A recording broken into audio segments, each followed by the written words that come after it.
말씀은 여호수아 21장 13절에서 42절 말씀입니다.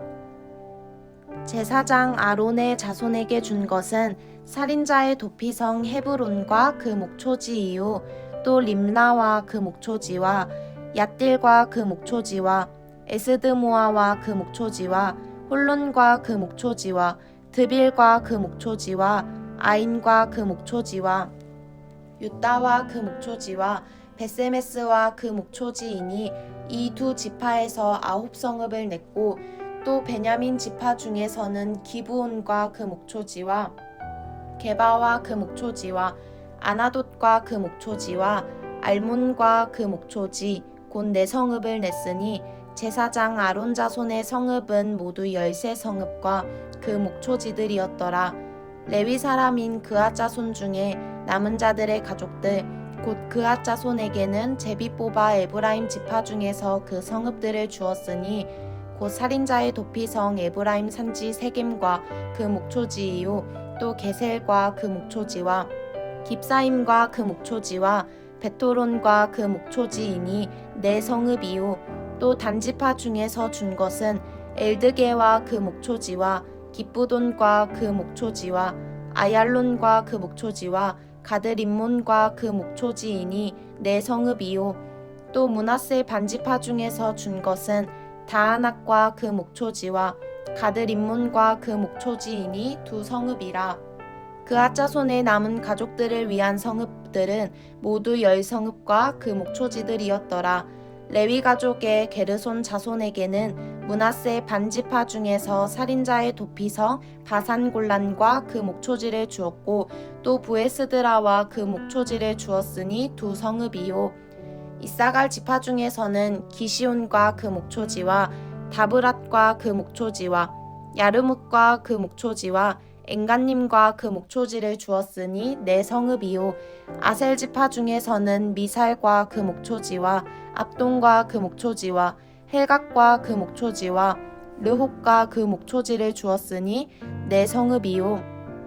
납달리 지파 중에서는 살인자의 도피성 갈릴리 게데스와 그 목초지를 주었고 또 함못 돌과 그 목초지와 가르단과 그 목초지를 주었으니 3성읍이라. 게르손 사람이 그 가족대로 받은 성읍은 모두 13성읍과 그 목초지들이었더라.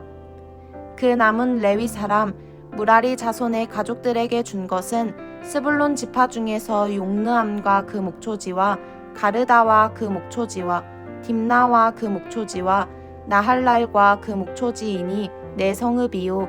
르우벤 지파 중에서 준 것은 베셀과 그 목초지와 야하스와 그 목초지와 그델목과 그 목초지와 무바악과 그 목초지이니 4성읍이요. 갓지파 중에서 준 것은 살인자의 도피성 길르안 라못과 그 목초지이요. 또 마하나임과 그 목초지와 헤스본과 그 목초지와 야셀과 그 목초지이니 모두 4성읍이라. 이는 레위 가족의 남은 자 곧 무라리 자손이 그들의 가족대로 받은 성읍이니 그들이 제비 뽑아 얻은 성읍이 12성읍이었더라.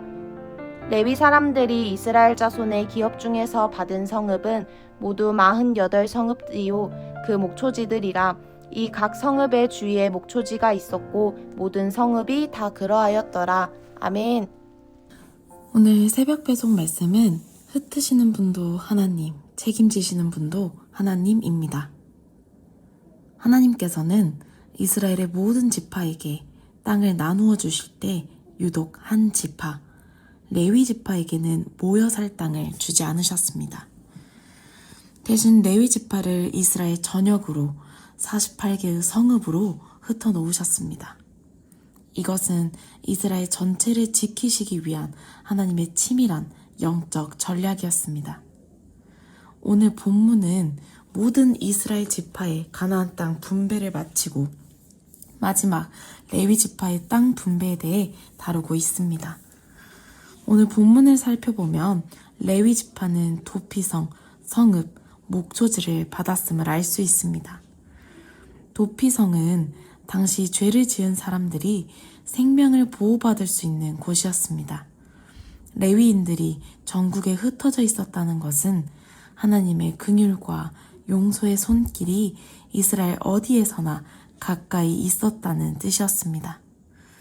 레위인에게는 농사를 지어 축적할 땅은 주어지지 않았습니다. 그러나 하나님은 그들에게 목초지를 주셨습니다. 가축을 기르고 생계를 유지할 수 있는 최소한의 기반을 허락하신 것입니다. 당신의 나라를 위해 살아가는 사명자를 향한 하나님의 약속이었습니다. 그렇다면 하나님은 왜 레위 지파를 한 곳에 모아두지 않으시고 흩으셨을까요? 그것은 이스라엘 백성이 어디에 살든지 어느 곳에 있든지 그들의 집 근처에서 하나님의 율법을 배우고 예배를 기억하게 하기 위함이었습니다. 백성들의 삶의 현장 가장 가까운 곳에 제사장인 레위인을 배치하심으로 일상의 모든 순간이 하나님께로 연결되기를 원하셨습니다. 이것은 오늘을 살아가는 우리에게도 매우 중요한 영적 원리를 가르쳐 줍니다. 우리는 흔히 예배라고 하면 특정한 시간, 특정한 날짜, 특정한 장소인 교회 건물 안에서만 드린다고 생각합니다. 하지만 하나님은 레위인을 이스라엘 전역으로 흩으심으로써 예배의 일상화를 선포하셨습니다. 하나님은 우리가 주일 아침에만 그리스도인이기를 원치 않으십니다.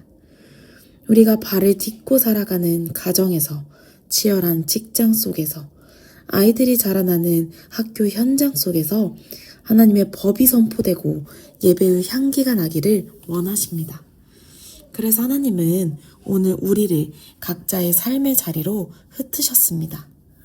때로는 내가 서 있는 현장이 너무나 치열해서 혹은 나 홀로 영적 싸움을 싸우는 것 같아 외롭고 지칠 때도 있을 것입니다. 하지만 함께 기억하기를 원합니다. 우리를 흩으신 분이 하나님이시라면 우리를 끝까지 책임지시는 분도 하나님 한 분이십니다. 내게 맡기신 영적 사명을 기꺼이 감당함으로 모든 삶의 영역 가운데 복된 제사장으로 세워지는 저와 여러분이 되시기를 주님의 이름으로 축복합니다. 실천입니다. 하나님이 나를 레위인으로 보내신 나의 성읍은 어디인지 떠올려 봅시다. 기도하겠습니다. 하나님, 오늘 말씀을 통해 삶의 예배자요, 삶의 제사장으로 우리를 세상 가운데 보내셨음을 깨닫게 하여 주시니 참으로 감사합니다. 가정과 직장, 학교, 내가 거하는 모든 것이 내게 허락하신 나의 성읍임을 고백합니다. 우리를 세상 가운데 흩으신 분이 하나님이시기에 우리를 끝까지 책임지실 분도 주님이심을 믿습니다. 우리의 삶을 지탱할 목초지를 날마다 예비하여 주시고 모든 것을 온전히 신실하신 주님께 맡기오니 끝까지 보호하시는 아버지의 사랑과 은혜를 마음껏 경험하게 하여 주시옵소서. 오늘 또 우리를 세워가시는 우리 주 예수 그리스도의 이름으로 기도드렸습니다. 아멘. 이 시간 더 큰 은혜 교회를 위하여 함께 기도하기를 원합니다. 우리 교우들을 위해서, 아픈 환우들을 위해서, 그리고 목사님과 직분자들을 위해서 함께 기도해 주시기를 원합니다. 또한 계속해서 방문 중인 새가족분들과 커먼하우스를 위해서도 기도해 주시고 돌아오는 주 비기닝데이 예배를 위해서도 함께 기도해 주십시오.